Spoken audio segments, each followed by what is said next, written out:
بسم اللہ الرحمن الرحیم۔ حدیث پاک میں آتا ہے، سنن نسائی 3177 حدیث ہے۔ سنن نسائی کی کتاب کا نام، حدیثوں کی کتاب کا نام، اس میں 3177 نمبر حدیث میں آتا ہے، اور راوی روایت کرنے والے ہیں حضرت ثوبان رضی اللہ تعالیٰ عنہ۔ اور حضور نے فرمایا کہ میری امت کے دو گروہوں کو اللہ تعالی دوزخ کی آگ سے محفوظ رکھے گا۔ دو جماعتوں کو، دو گروہوں کو اللہ تعالی دوزخ کی آگ سے محفوظ رکھے گا۔ ایک وہ گروہ جو ہندوستان سے غزوے میں شریک رہے گا، دوسرے وہ جو دجال کے مقابلے حضرت عیسیٰ بن مریم کے ساتھ ہوگا۔ ان دو گروہوں کو اللہ تعالی جہنم کی آگ سے محفوظ رکھے گا۔ سمجھ آئے گا نا؟ حدیث پاک میں کیا آیا کہ دو جو گروہ ہیں ان کو اللہ تعالی جہنم کی آگ سے محفوظ رکھے گا۔ ایک کون سا؟ ہندوستان غزوہ وہ ہوتا ہے جس میں حضور شامل ہو، جس غزوے میں حضور شامل ہوں، جس لڑائی میں حضور بنفس نفیس شامل ہوں، اس کو غزوہ کہا جاتا ہے۔ تو یہاں پر حضور نے یہ ارشاد فرمایا کہ ایک وہ گروہ جو ہندوستان سے غزوے میں شریک رہے گا، دوسرے وہ جو دجال کے مقابلے حضرت عیسیٰ بن مریم کے ساتھ ہوگا۔ یہ مسند میں احمد میں حدیث نمبر 224499 بھی ہے۔ اب اس پر ہم کہتے ہیں غزوہ ہند، حضور نے خود اس کو غزوہ فرمایا، حالانکہ آپ شامل نہیں ہو سکتے، لیکن غزوہ ہند کیوں کہا گیا؟ اس میں حضور نے فرمایا غزوہ، اس لیے ہم اسے غزوہ کہتے ہیں۔ کسی جگہ پر بندہ جو غزوے کی تعریف ہے وہ کیا ہے؟ غزوہ وہ ہوتا ہے جس میں حضور علیہ الصلوۃ والسلام بنفس نفیس خود شامل ہوں، پلاننگ کر رہے ہوں اور لڑائی کر رہے ہوں، نصیحت کر رہے ہوں، چلا رہے ہوں، یہ سارا وہ غزوہ اس لڑائی میں، جیسے غزوہ بدر، غزوہ احد، غزوہ خندق، غزوہ حنین، غزوہ خیبر، یہ وہ غزوات ہیں جن میں حضور شامل تھے۔ لیکن اس غزوے میں حضور شامل نہیں ہیں، لیکن کیونکہ حضور نے فرمایا کہ میری امت کے دو گروہوں کو اللہ تعالی دوزخ کی آگ سے محفوظ رکھے گا، ایک وہ گروہ جو ہندوستان سے غزوے میں شریک رہے گا، دوسرے وہ جو دجال کے مقابلے میں حضرت عیسیٰ بن مریم کے ساتھ ہو۔ اور ہم کیا دعا مانگ رہے ہیں؟ ہم دعا یہ مانگتے ہیں، یا اللہ ہماری نسلیں، ہماری اولادوں کی اولادیں عقائد اہل سنت پر سوچ سمجھ کر، یا اللہ جب دجال آئے تو حضرت عیسیٰ علیہ السلام کے ساتھ ہوں یا امام مہدی کے ساتھ۔ ہماری یہ دعا کیا ہے؟ لمبی دعا، بڑی دور کی دعا، کہ ہماری نسلیں، جیسے ہوتا ہے نا کہ کوئی بڑی شاندار دعا مانگتا ہے کہ یا اللہ جو میرے بیٹے کو بھی بیٹا عطا فرمائے نا، وہ بھی سونے کا چمچ لے کر ایک محل میں پیدا ہو، اور وہ کیا کہتے ہیں دولت جو ہے اس کی نسل در نسل قیامت تک جاری رہے۔ یہ دعا لمبی دعا، سوچ سمجھ کر دعا، کہ جس میں پیسہ مانگ لیا۔ لیکن ہم کیا دعا مانگ رہے ہیں؟ یا اللہ ہماری اولادیں، ان کی اولادیں، ان کی اولادیں، ان کی اولادیں، جب تک حضرت امام مہدی نہیں آتے، حضرت عیسیٰ علیہ السلام نہیں آتے، تو یہ تمام اولادیں جو ہیں یہ نسل در نسل عقائد اہل سنت پر، قرآن و سنت پر حضور علیہ السلام و تحیت و ثنا نے جو فرمایا ہے امام مہدی کے آنے کا، یا کیا کہتے ہیں دجال کے آنے کا، حضرت عیسیٰ علیہ السلام کے آنے کا، تو یہ قرآن و سنت پر ہوں اور حضرت امام مہدی یا حضرت عیسیٰ علیہ السلام کے ساتھ ہوں۔ یہ میں بار بار کیوں بیان کر رہا ہوں؟ اس لیے بیٹے بیان کر رہا ہوں آپ کے دماغ میں بیٹھ جائے، کہ آپ کو دماغ میں بیٹھ جائے۔ کبھی بھی زندگی میں کوئی آپ سے کہے غزوہ ہند، تو آپ جواب دے سکے ہاں بھائی غزوہ ہند کو ہند غزوہ کہتے کیوں ہیں؟ وہ آپ سے سوال کرے کہ سرکار جس غزوے میں شامل ہوں وہ غزوہ ہوتا ہے، جس لڑائی میں حضور شامل ہوں، تو غزوہ ہند میں تو حضور شامل نہیں، تو آپ نے کیا جواب دینا ہے؟ کہ حضور نے خود فرمایا غزوہ، غزوہ ہند کو حضور نے غزوہ فرمایا، ٹھیک ہے جی۔ پھر سنن نسائی میں 3175 حدیث پاک میں آتا ہے، راوی سیدنا ابو ہریرہ ہیں، رسول اللہ صلی اللہ علیہ وسلم نے ہم سے غزوہ ہند کا وعدہ فرمایا، یعنی پیش گوئی کی، تو میں نے اگر اسے پا لیا، یعنی میری زندگی میں ہی ہند میں جہاد کا وقت آیا تو میں اپنی جان و مال سب اس میں لگا دوں، یہ نبی نے فرمایا۔ اور اگر میں اس میں شہید ہو گیا تو برتر شہداء میں شامل ہوں گا، اگر شہادت نصیب نہ ہوئی، زندہ بچ کر واپس آ گیا تو ابو ہریرہ ہوں گا، یعنی وہ ابو ہریرہ ہوگا جو جہنم سے ضابط کر دیا جائے۔ ضعیف حدیث ہے، لیکن ہم نے قبول کی کہ بھئی حضرت ابو ہریرہ نے فرمایا کہ اس جنگ میں اگر میرے دور میں ہو گئے تو میں بھی اس میں جہاد میں ضرور شریک ہوں گا، ہندوستان کے جہاد میں ضرور شریک ہوں گا، اس غزوہ ہند میں ضرور شریک ہوں گا۔ پھر سنن نسائی 3176 حدیث ہے، راوی سیدنا ابو ہریرہ ہیں، رسول اللہ صلی اللہ علیہ وسلم نے ہم سے غزوہ ہند کا وعدہ فرمایا، تو اگر میں اس میں شہید ہو گیا تو بہترین شہداء میں ہوں گا، اگر لوٹ آیا تو ابو ہریرہ دوزخ سے آزاد ہو۔ ہر نیکی کے کام میں نا بندے کو ہے یا اللہ یہ مجھ سے لے، جیسے ہم کہتے ہیں یا اللہ تبلیغ کا کام ہم سے لے، یا اللہ دین کا کام ہم سے لے، تو یہ بندے کی دعا ہونی چاہیے، یا اللہ یہ کام مجھ سے لے، ہر اچھا کام مجھ سے لے، ہر نیکی کا کام مجھ سے لے، یہ ہماری دعا ہونی چاہیے کہ یا اللہ یہ کام ہم سے لے۔ اس لیے غزوہ ہند کے بارے میں یہ جو حدیثیں میں بیان کر رہا ہوں، تو سب سے بہترین کیا ہے کہ ہمیں خیال رکھنا چاہیے کہ یا اللہ جو بھی غزوہ ہو اس میں اگر ہماری جان مال جائے تو حاکم مسلمانوں کے ہو، دین کے لیے ہو۔ پہلے دور میں بیٹے کیا ہوتا تھا بڑا، ہمارے جو لڑکے جوان ان پڑھ جاہل جن کو کام نہیں ملتا تھا، وہ کہتے یا میں کشمیر جا کے لڑنا ہے، ادو افغانستان لڑائی ہوتی تھی رشیا دی، میں افغانستان جا کے لڑنا ہے۔ اس سے پوچھنا کرنا بھائی تجھے گولی چلانی آتی نہیں ہے، سب کچھ کرنا نہیں ہے، ٹریننگ تم نے لی کوئی نہیں، لڑنا کیوں ہے؟ کہتا اتنے تو گناہ مکدے ہی نہیں، ختم ہی نہیں ہوتے، اتنے گولی کھا کے شہادت دی موتے لے لیں گے۔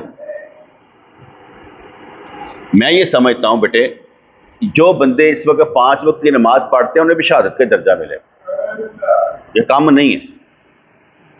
جو اس وقت 5 وقت کی نماز پڑھ رہے ہیں نا، غزوہ تو جب ہوگا ہی ہوگا نا، جو اس وقت پڑھ رہے ہیں انہیں بھی شہادت کا درجہ ہی ملے گا، کیونکہ وہ اپنا وقت لگا رہے ہیں، اپنی نیند سے اٹھ کے آ رہے ہیں، بیدار ہو کر آ رہے ہیں، اس لیے ان کا بھی درجہ بلند ہوگا۔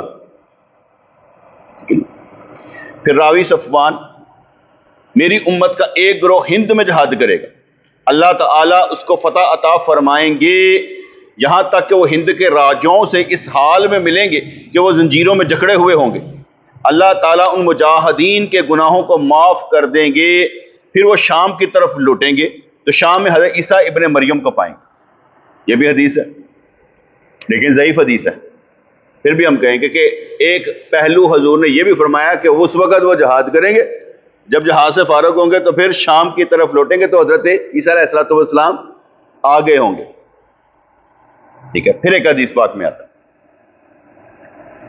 بیت المقدس کا، بیت المقدس سمجھتے ہیں کیا ہوتا ہے؟ بیت المقدس دانیہ، بیت المقدس کیا ہوتا ہے؟ نہیں، واسف بیت المقدس کیا ہے نہیں معلوم۔ یہاں یہودیوں کا قبضہ نہیں فلسطین میں، وہاں جو قبلہ اول کہلاتا ہے، مسجد اقصیٰ کہلاتی، اسے بیت المقدس کہا جاتا، پاک گھر، مقدس گھر، مسجد اقصیٰ کو کہا جاتا ہے جی، ٹھیک ہے نا۔ جو جس کے لیے لڑائی ہوتی ہے نا، یہ وہ کیا کہتے ہیں، سارے لڑتے ہیں۔ پیچھے میں نے بیان بھی کیا تھا کہ بیت المقدس وہ جگہ ہے جہاں پر یہودیوں کی دیوار گریہ بھی ہے، جہاں پر چرچ بھی ہے اور جہاں پر مسجد بھی، اور یہ زیادہ تر ہمارے پاس ہی رہا ہے۔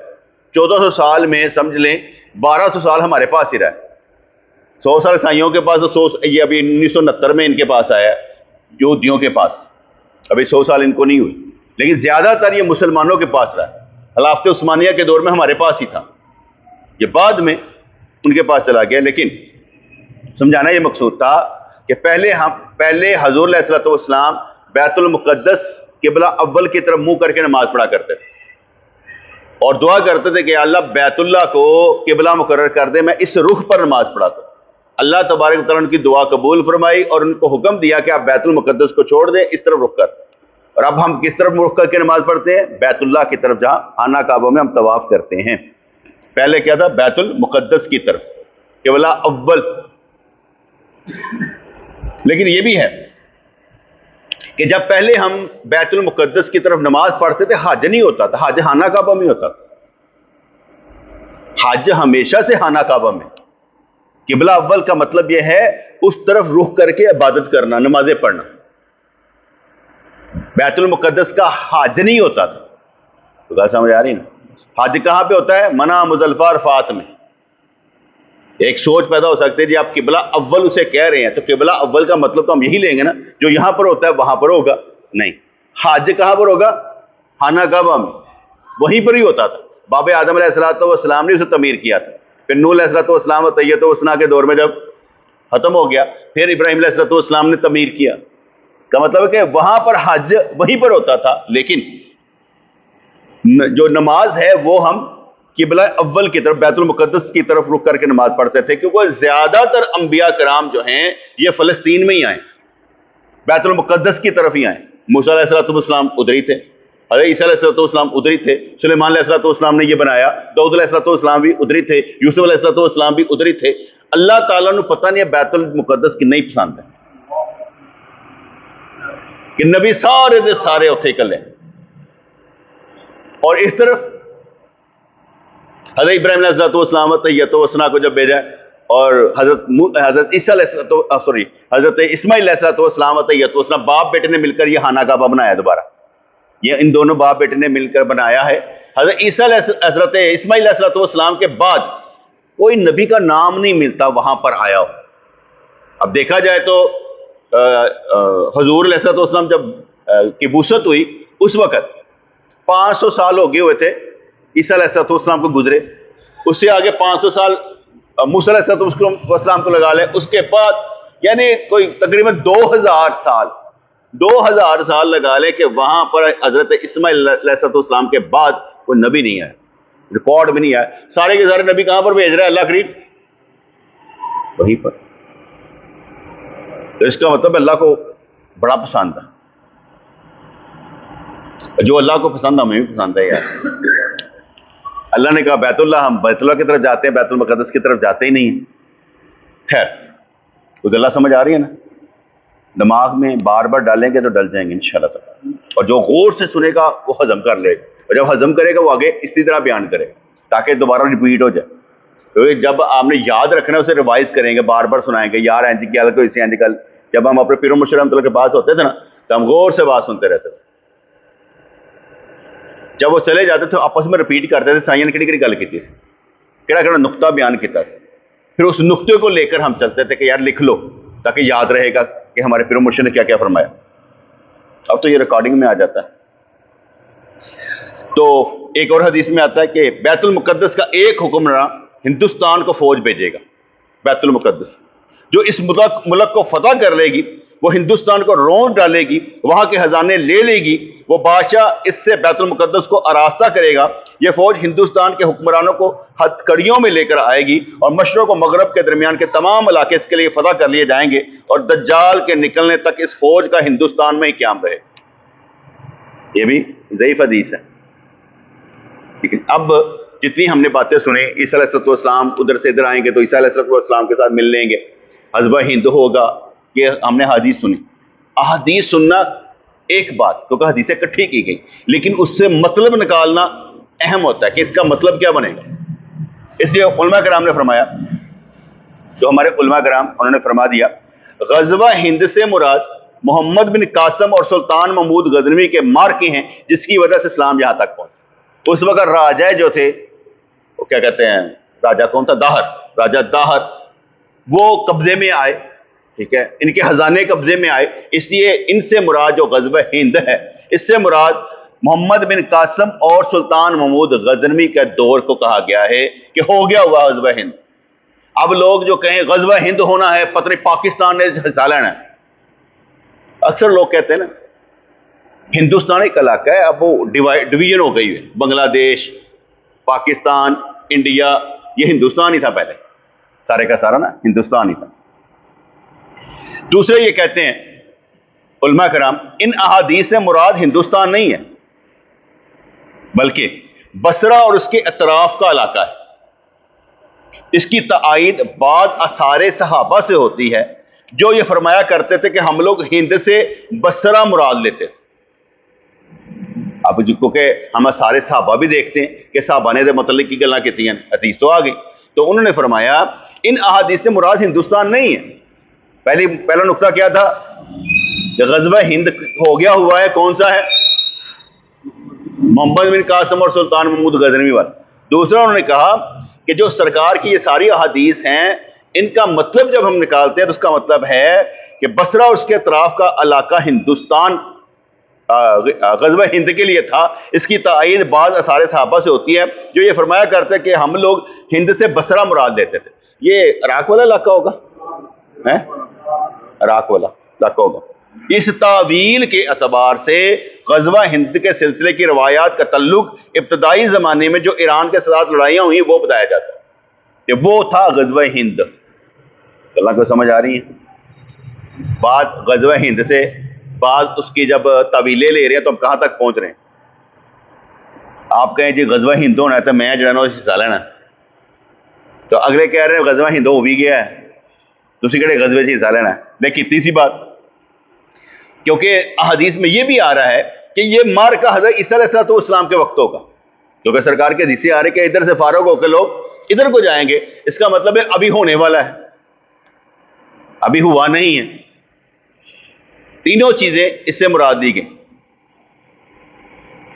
یہ بھی بات ایک یاد رکھیے گا کہ جس وقت حضور کی بات کو سمجھنا نا، وہ غیبی بات ہوتی ہے، سمجھ میں نہیں اتنی جلدی آتی، لیکن ہم اس میں سے گزر رہے ہوتے ہیں۔ جیسے حضور نے فرما دیا نشانیاں، قیامت کی نشانیاں، بے نمازی بڑے ہوں گے، زنا بڑا ہوئے گا، شراب پیتی جائے گی، فلاں فلاں فلاں فلاں فلاں کام ہوں گے، سود عام ہو جائے گا، ساری چیزیں بیان کر دی۔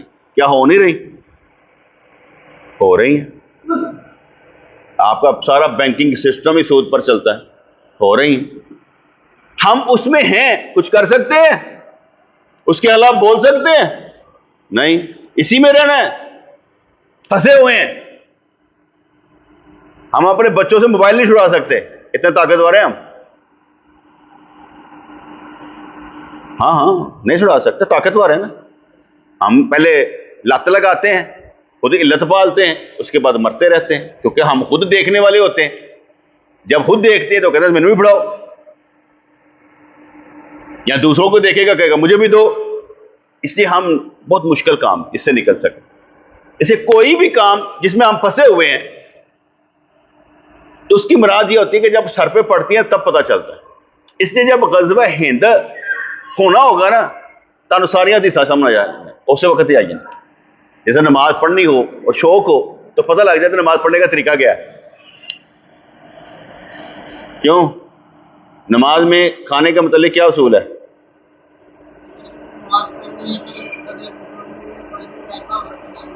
ذائقہ نہیں ہونا چاہیے منہ میں۔ دوسری بات،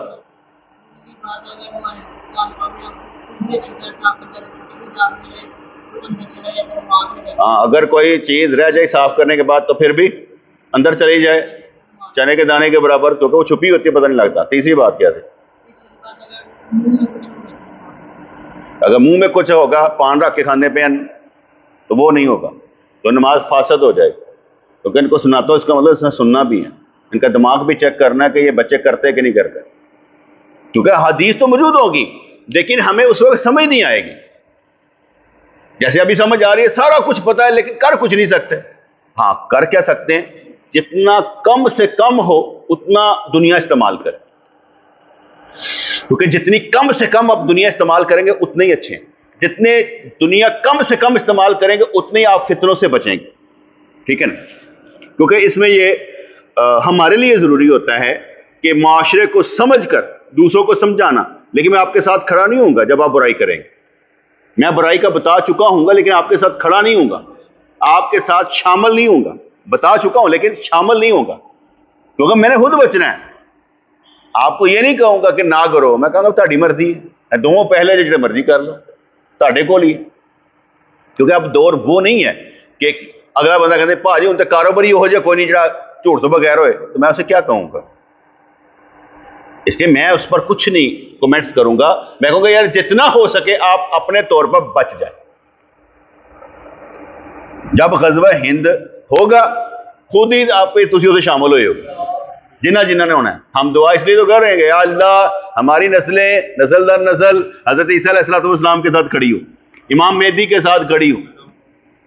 بیٹا یہ دعائیں بھی ایسے نہیں نکلتی، کچھ ملتا ہے تو نکلتی ہیں، کچھ نقطے ڈاٹ بنتے ہیں تو نکلتی ہیں۔ ہر کوئی کیوں نہیں مانگتا؟ کیونکہ ہمیں سمجھ آ جاتی ہے کہ ہم نے دعاؤں کے ذریعے سے بھی اپنی اولادوں کا بھلا کر کے جانا۔ جیسے ہم جب اصالِ ثواب کرتے ہیں تو اس اصالِ ثواب میں سب سے پہلے کہتے ہیں یا اللہ جو کچھ ہم نے پڑھا اس پر جو تو اجر دے، حضور کو ہدیہ تحفہ پیش کر کے ان کے وسیلے سے جو بندے زندہ ہیں ان کو ہم اصالِ ثواب کرتے ہیں، اس کے بعد جو چلے گئے ہیں دنیا سے ان کو کرتے ہیں، اور جو پھر آنے والے ہیں ان کو بھی کرتے ہیں۔ یہ ٹیکنیکل بات کیوں میں نے کہی؟ اس لیے بڑی اگر میری دعا زندہ کو لگ جائے گی، وہ بدل جائے گا، تو میں سمجھوں گا کہ میری دعا مردوں کو بھی لگ رہی ہے، چلے گئے۔ اگر زندہ نہیں بدل رہے تو مجھے حیرت ہوگی میری دعا مردوں کو کیسے لگے گی؟ کیسے؟ اس لیے میں بتا رہا ہوں نا، میری دعا اگر زندوں کے حق میں قبول نہیں ہو رہی تو پھر مردوں کے حق میں قبول نہیں نہ ہوگی۔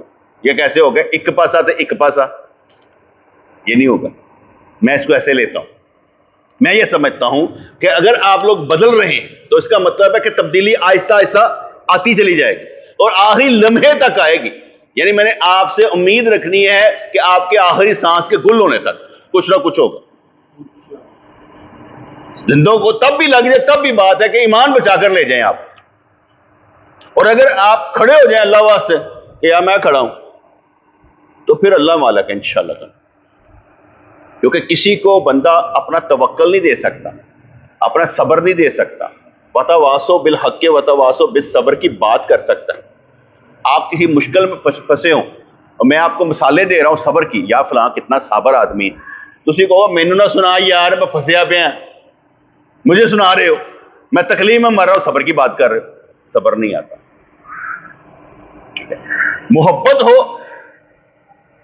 محبت ہو جس کے ساتھ، اس کے سامنے آپ کو ویسے صبر آ جاتا ہے، محبت ہوتی ہے اس سے صبر آ جائے گا۔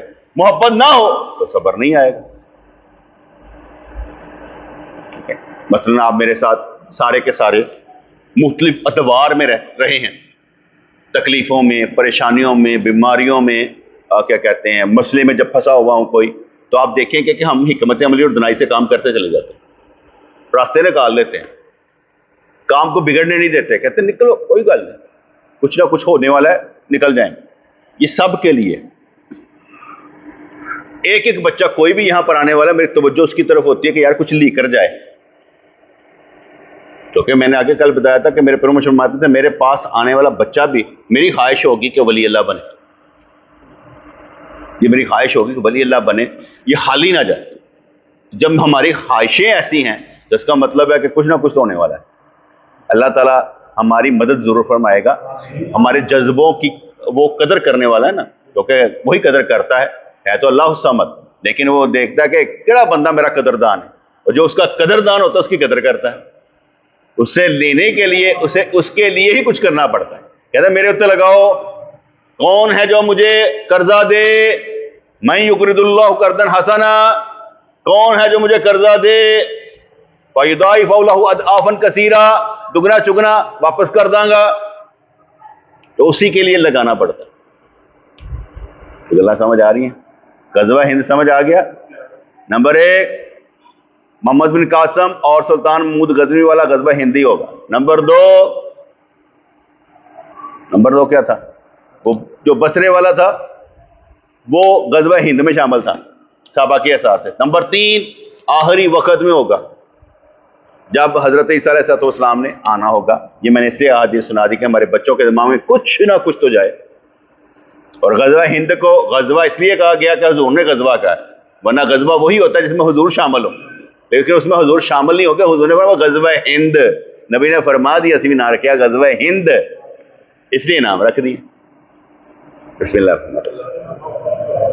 ربنا آتنا فی الدنیا حسنۃ وفی الآخرۃ حسنۃ وقنا عذاب النار، ربنا آتنا فی الدنیا حسنۃ وفی الآخرۃ حسنۃ وقنا عذاب النار۔ یا اللہ ہماری دعائیں ہمارے حق میں قبول و منظور فرما، ہمارے اوپر ہماری دعاؤں کا اثر ہو جائے، جو مانگتے ہیں ملتا نظر آئے، تیری ہی بندگی میں اپنا دل لگائیں، فلوس کی دولت سے مالا مال ہوتے نظر آئیں۔ یا اللہ مایوس لوگوں میں ہم شمار نہ ہو، جو امید کے دیے روشن رکھتے ہیں ان میں ہمارا شمار ہو۔ میرے مالک میرے پروردگار، جو ایک قدم سوچ سمجھ کر اٹھاتے ہیں اور پھر مڑ کر نہیں دیکھتے ان میں ہمارا شمار ہو۔ جن کا ہاتھ تیرے ہاتھ میں ہو، یعنی کہ جن پر تو کرم کرتا ہو، یا اللہ ان میں ہمارا بھی نام شامل ہو، جو حضور سے سچی پکی محبت کرتے ہیں اور ان کی غلامی پر فخر کرتے ہیں اور ان کو دیکھنے کا شوق رکھتے ہیں اور ان کے ساتھ کل قیامت والے دن ان کی سب میں شامل ہونا چاہتے ہیں اور جہنم کی آگ سے بچ کر جنت میں جانا چاہتے ہیں، یا اللہ ان میں ہمارا بھی شمار ہو۔ میرے مالک میرے پروردگار، جن کے لیے نیک اعمال کرنا تو آسان فرما دیتا ہے ان میں ہمارا بھی شمار ہو۔ میرے مالک میرے پروردگار، جن کو تو کبھی گمراہ یا گرنے نہیں دیتا ان میں ہمارا بھی شمار ہو۔ میرے مالک میرے پروردگار، جن کی نسلوں کے لیے بھی خیر ہی خیر لکھی جاتی ہے ان میں ہمارا شمار ہو۔ یا اللہ جن کو دیکھنے سے تو یاد آ جائے، تیرا ذکر جاری ہو جائے ان میں ہمارا بھی شمار ہو۔